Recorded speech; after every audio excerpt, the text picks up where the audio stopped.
Ladies and gentlemen, thank you very much for joining us here at JLC Media.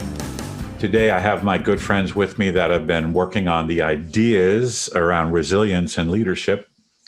And today, we're going to take what I think you will enjoy, kind of a leap into what's it really look like? What does resilience really look like in a leader?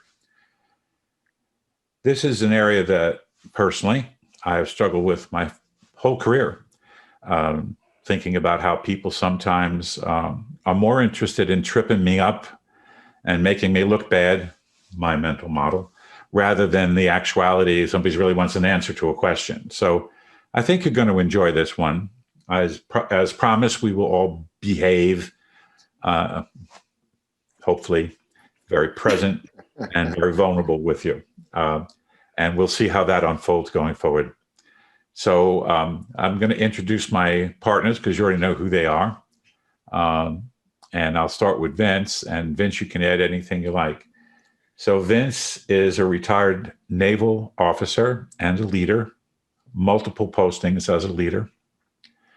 And he brings to us a rich experience from helping an entity, a command, any part of the organization to achieve desired results. Julie steps into the world with us as just a fantastic executive coach right now that's also building programs for teams to develop their capabilities moving forward. Vince is working with groups overseas in the United States, and he's also executively coaching people.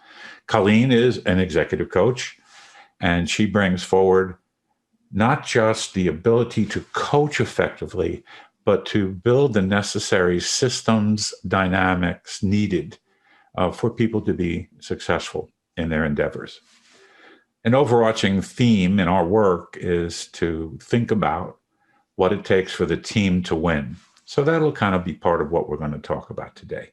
So these are my three treasured colleagues, and I know you're going to really love listening to their stories as we go forward. So why are we talking about this? COVID-19 has presented tremendous challenges. The literature I'm reading says that something like 90-something% of every organization is going through some kind of transformation. I think COVID just added to that. And when executive leaders were interviewed, they said one of the biggest problems is we don't think the people in our care know how to help others deal with all these challenges and help themselves. So we'd like to develop a common understanding with you guys today about what is an area that really matters to enable an organization to move forward. It's called leadership presence. So that when we're done, each of you can transfer the little bit of learning, which, by the way, I think everybody already has. We're just going to frame it differently. You already have this ability, and each of you will be able to think about the components of leadership presence to move forward. So that's the intention for today. Julie, what did you hear me say we're going to do today? I heard you say that we are going to be talking about leadership presence and how it enables leaders to not only take care of themselves, but to take care of their teams so that they can continue to move everybody forward despite uncertainty. Yeah, it's almost like if I don't have the right stance, it's difficult for me to go forward myself. So John Kabat-Zinn, who I really love, University of Massachusetts, he works with people on mindfulness all the time. We'll probably take some detour into how can I be more mindful as a leader, which will influence my presence. So we'll get to that as we continue down our conversation here. So Vince, what did you hear me say? What resonated with you so far? Okay, so quite honestly, I was a bit distracted. We were talking and my answer machine went off. And I was telling my daughter to go and answer it. But what I heard you say in your opening remarks was that we've been talking about resilience and what makes resilience and what makes the team resilient.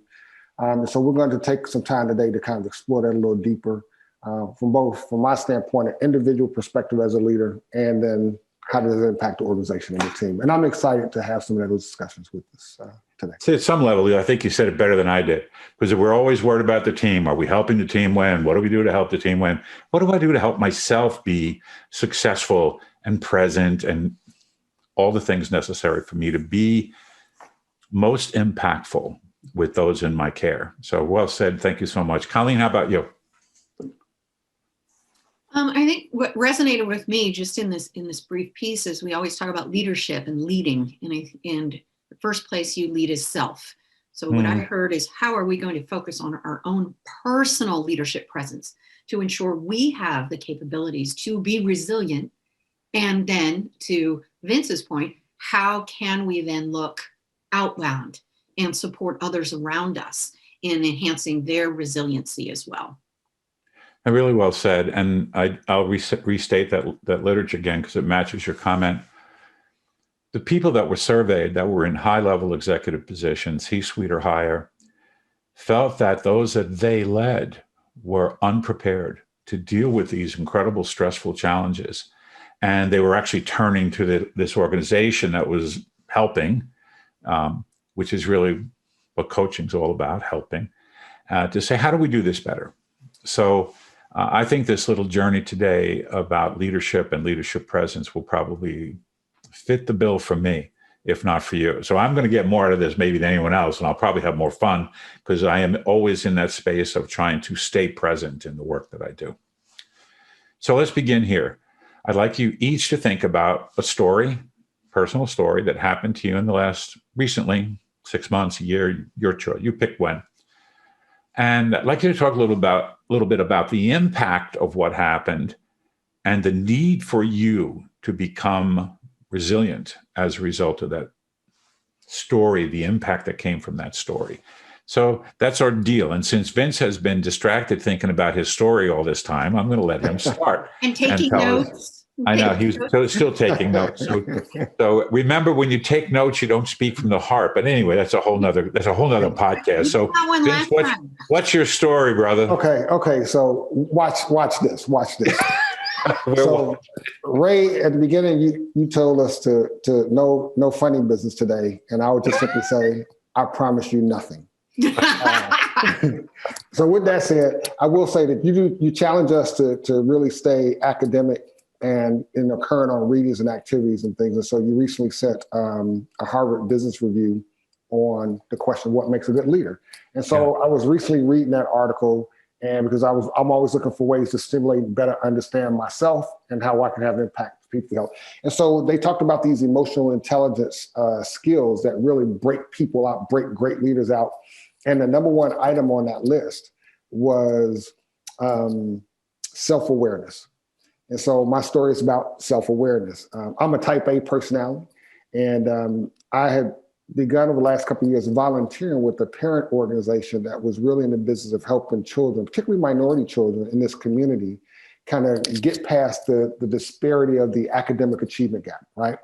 And so I'm working with educators and people in the school system and parents in this group, and they're doing good work, but it has never been very structured. And I come from an environment where I need structure and discipline and organization.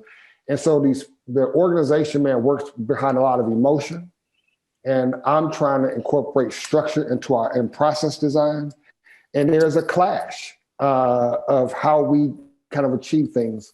And on a couple of occasions, I've been very frustrated and wanted to quit. But I had to become self-aware of what I like and balance that with what this group actually needs to achieve its goals. And I've had to make some adjustments and some accommodations to take us where we are to our end objectives. So that's something that I've been personally dealing with. And I've had to reach into my bag of self-awareness from my emotional intelligence skill set to help me continue to drive and get better. So that's my story for the group today. Is something that's recently. Okay, so I love the story, but notice the amount of reflection that you did, right? So I'm going to think about this a little bit and see what I can do. First, one of my responses could be to run away. There's at least 6, right? So one is run away. The other is change everybody else. The third would be, let me work on myself a little bit and see what I need to do differently. And I'll tell you, I'm so old that I got to go to a lot of great talks. And one was by Zig Ziglar, who really trained people in sales behavior everywhere. But one of the sentences he always made was interesting, which I've shared with you guys. Find out what people want, help them get it. Now, I can't do that if I don't have any kind of awareness about what it is they really want. So how I speak to them will not be one of, well, okay, thanks for telling me what you want, but let me tell you what I think you really need. Boy, does that change the dynamic in a heartbeat. That's really excellent. Thank you, Vince. Colleen, what about you? Sure. I think with COVID hitting, it's where we're coming up on the year point, really, of the global pandemic. I would say a couple months ago, my mom gave me a ring, and she is a recent widow. My father has passed almost 2 years ago in December. And, she calls me and I'm thinking, all right, well, what does she need? Everything's fine. And she's crying.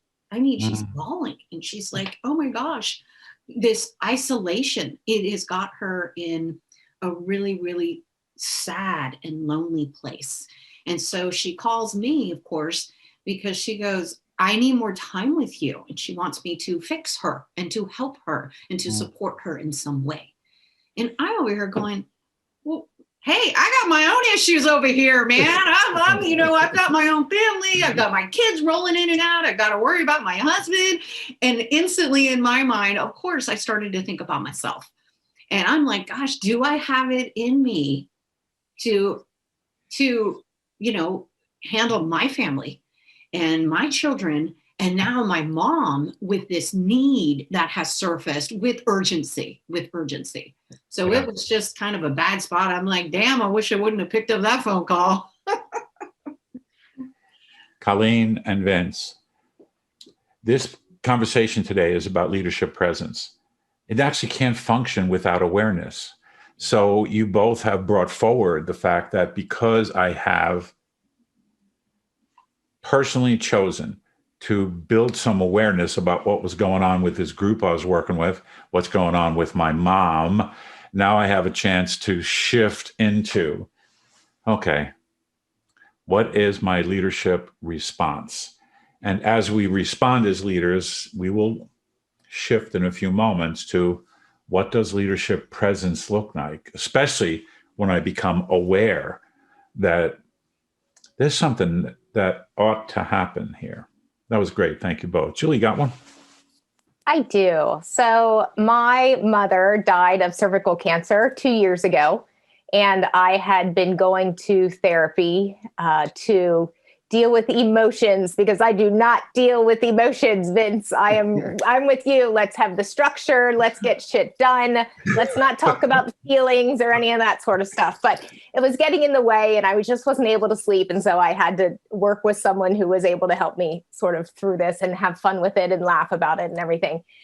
And so then in March, right as the COVID happened, my sister-in-law was diagnosed with breast cancer. And I was so upset. I can remember Colleen and our other person, Nicole, that we work with, was the first people I had talked to after I found out. And I was crying and I was really feeling the emotions, right? And then a few months later, I was diagnosed with breast cancer.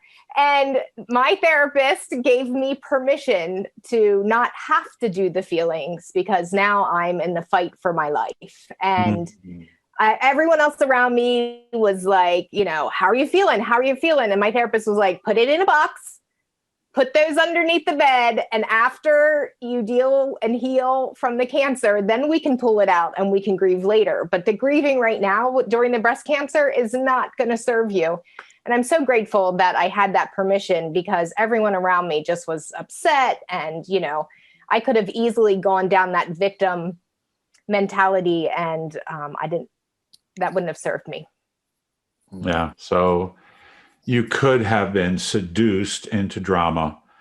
And I think your therapist told you no reason to jump into that space right now. Let's figure out how to move forward.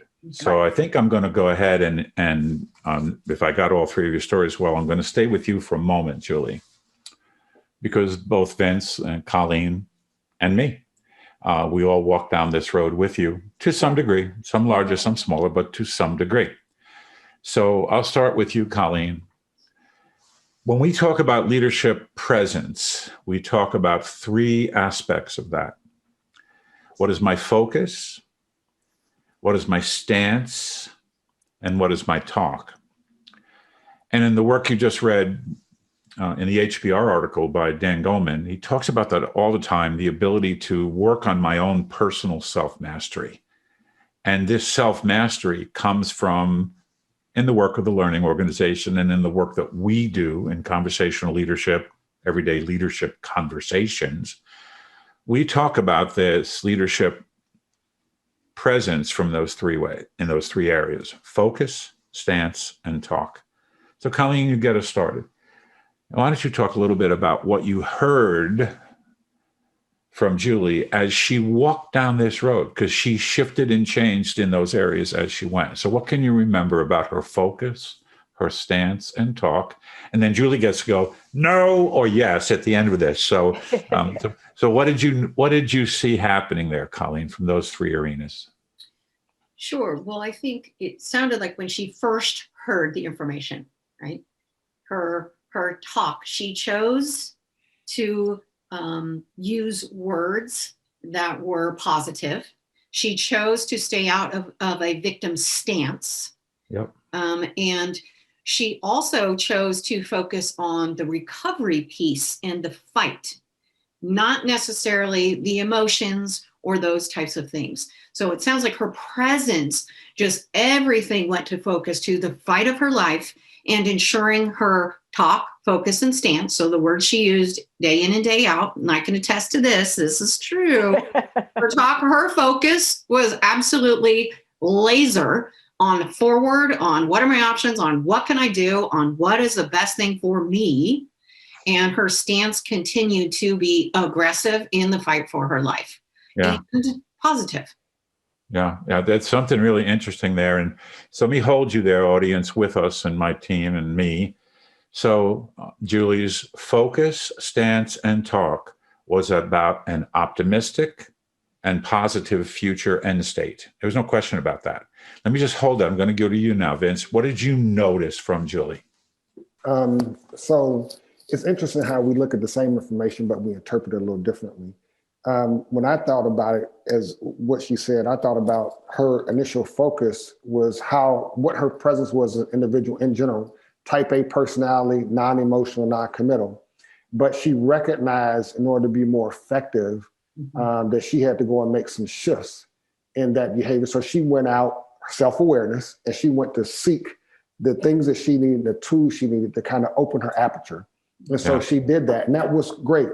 So that was for that component. But then when she had her own internal personal crisis, and as she began to look internally in terms of what she needed different sets of skills. She didn't need the emotions. And so the ability to recognize and to get the permission to say, it's okay not to have those emotions and do those things because I need something different in order to meet my objective, which is to get better. And so her ability to, depending on the situation, to make the adjustments and have the courage to make the adjustments, to me is what was resonating. She adapted to the skills that were needed based upon the circumstances she found herself in. That's what I heard. So Vince, this is really interesting.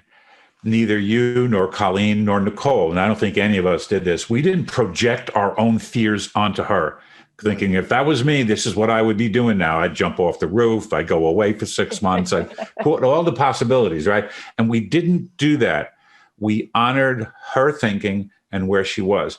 Ladies and gentlemen listening, this is a dangerous spot for you as leaders because sometimes you start to surmise that's what Vince needs, that's what Julie needs, that's what Colleen needs. And without even asking them, you start giving it to them.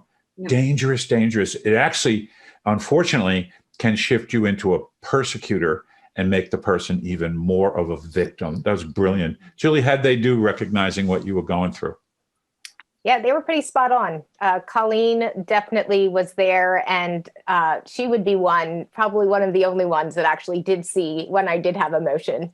And I knew that I could let those out with her and she would make me laugh. So she wasn't going to allow me down that path. And Vince, of course, he knows how I adjust to different things. And if he sees me going a little too intense and being a little Martha Stewart, he comes in with his Snoop Dogg and, slaps me upside the head and says, okay, Wise, what's happening here? So they were right on with my ability to not only self-reflect, but adjust and what I needed, whether it was emotions or not.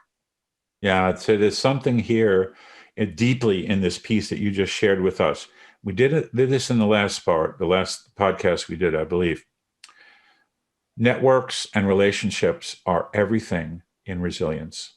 If I don't have a network, if I don't have someone I can really talk to, if I don't have any human being that I can connect with, not even if they deeply understand me or not, just someone to talk with, that is one of the conditions for success as a leader that's facing great challenges, feels stress, trying to move the teams forward, trying to help the teams win. I need that network. And what's really interesting, Julie, they see you differently, which is how the world is. We don't land on people in the same ways. We don't see people in exactly the same way. This was a truly spectacular example. So let's take the same situation and do a non-example. Let's assume, and we turn Julie into a victim.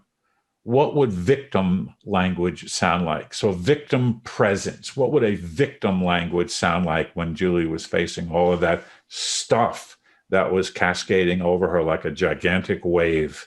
Julie, you start. What would be? Yeah, I can start because I'm surrounded by by some people who, and it just drives me nuts. And I feel bad that in a way that it drives me nuts, but it is that they're just like, oh my gosh, I'm so anxious. What if my cancer comes back? I'm getting my blood work, and I tried to get the my brain scan because I had a headache the other day, and I just I can't do anything. I'm exhausted. I have aches all the time, and so I'm just going to lay here in bed and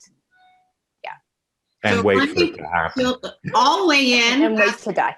As to your point, Ray, and wait to die. So all weigh in as being your friend in the moment, and how a non-example of when you reach out in your network, right? Well, Julie, so my girlfriend, her mom got cancer. And so there are 3 special doctors, and you need to go to these 3 at these locations, because if you don't, you're not going to get the best advice. So please go and talk to these 3 people. And then the other thing that you need to do, you need to make sure that you talk to all your friends about it. So everyone that especially your neighbors, they know what you're going through, so they can bring you like little gifts and put them on your front porch. So then they just keep your spirits high. Nice.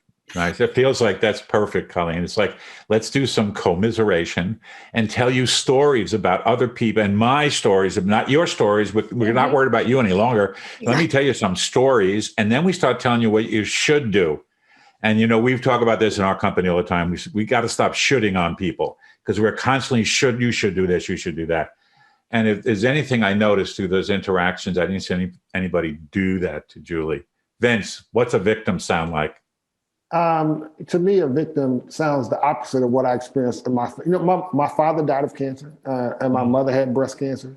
And I can remember days, man, the winter of Chicago, my father would be outside on his cane with his amputated leg, washing his car, clean off the snow, because that's what he was going to do. He was not going to be a victim in any way. So I didn't grow up around people who had illnesses, who talked about it every day, all the time, and what they needed all the time. And it gets to the point where if you get to the point where I don't want to call you to check on you to see how you're doing, because I know that I'm going to spend the next hour on the phone with you while you tell me every single little answer, every test you had, everything, every word. So, it's people call you because they care and they know what's going on. But man, you can overdo it and push people off the cliff. And I've heard people kind of do that, where you just don't want to even call them, check on them, because you know what that conversation is going to end up like. Vince, that's why the phones have special rings. So you have a special ring for that person, so you know when not to answer. Outstanding. Julie, thank you so much for allowing us to use your example. And those of you listening, leadership presence has to do with your stance. My stance is expectant, optimistic. I'm learning, right? That's an incredible stance that you presented. My talk, yeah, I know it's bad. Okay, I know. That's not what I want to talk about. I want to talk about solutions moving forward and how I will deal with this. And this sense of talk and stance is all about the focus. I'm going to focus on a positive end state. And we have done another in the relationships and results podcasts. We did one on end state, that so often people are stuck in the current reality. I'll just take another drug today and feel a little better today, but I don't talk about end state. So this was just magnificent. Those listening, leadership presence is comprised of 3 concepts: my focus, my stance, and my talk. And I think you did a beautiful job kind of shifting to what does victim language sound like. And I hang out with a grandchild, and I had children, and I was in schools forever. I know what victims sound like. Okay. It wasn't my fault. Mom took me out last night and I couldn't get home till late and I couldn't do my homework, or the coach hates me. So how do we shift that? The reason I'm not playing is not because I'm not any good. It's because the coach hates me. And unfortunately, that particular story gets sold everywhere. It could be my leader doesn't like me. And all of a sudden I'm in victim language, rather than, okay, I'm having an issue with my leader. Let me go talk to my leader and say, what do I need to do so that you see me and use me as an asset on this team? It just shifts everything instantly. Ladies and gentlemen, I hope you enjoyed this one. I'm going to let them check out here and tell us what resonated with them, because I watched them here on with their eyes, and every once in a while, different things kind of got them today. So I'm going to close out with what is your biggest learning, or what resonated most with you in this particular conversation? You guys were magnificent. Who'd like to start? I'll go first. The thing that resonated with me is when we role played being victim, and how all of you could have easily been victims with me and sucked me into that, seduced me into that, but you didn't put that on there. You were just supportive and positive and funny and focused with me on the other side. And I don't think I realized that role of a leader, if there is a crisis, to not jump and get into the victim as well, but to really hold that leadership presence. Brilliant. So that you can focus it on a positive stance. And I'm out. Yeah, sometimes the leader will grab onto the current reality issues and problems and think, okay, I'm the leader, we should solve this right here, right now, rather than orient the entire team toward the end state. That was brilliant. Thank you. Thank you, Julie. Colleen. Yeah, I think I'll build upon what Julie said there. I think it's really interesting, because if your focus shifts, guess what? So does your presence and your talk. Yeah. So when we played the victim piece, and it's not that being a victim's bad, and people aren't necessarily like, I didn't rescue you, right? And it was, I love you. It wasn't because I didn't care. So I think it's really important to realize these are just ways of being. But as soon as the focus shifts, boy, does your language and your presence and your stance, all of that comes around as well. So how can we be so intentional and really have that heightened level of self-awareness to notice, what are we focusing on? Because when we say this in the company as well, what you focus on grows. And it grows because your language reinforces it, and your stance reinforces it, and your presence. So just really thinking about how all of those are very interdependent. And I'm out.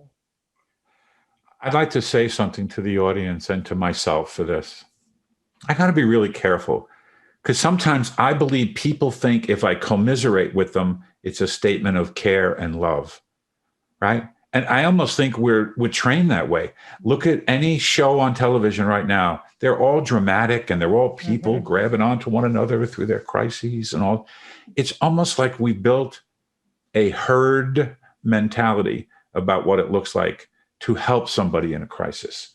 And I think it is the opposite of what John Kabat-Zinn says, the opposite of what Dan Goleman says, the opposite of what Senge and Kim say in the learning organizations. It's really interesting to me to see how our nation and our world has a tendency to drift into that space of victimology rather than establish a leadership presence. That's beautiful, Colleen. Vince, what resonated? So what resonated with me, man, was I listened to the difference of what my colleagues kind of took away. And so Julie kind of recognized and had developed an appreciation for the different interactions that she may have from different leaders and groups that we interact with.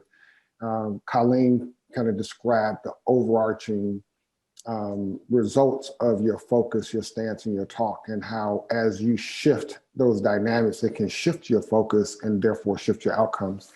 And so for me, as I put those two thoughts together, what was standing out to me was, as a leader, you don't have to be totally right or wrong. You don't have to drive towards one particular end state. Number one, you need to be present, and you have to give yourself some discernible decision space, right? Not getting sucked down a rabbit hole by being a leader. If you are aware of your focus, your stance, and your talk, and how that can impact the team and your people, then you simply have to be present, and that allows you to maintain some clarity of focus. And therefore better articulate your stance, have a great stance that people can see.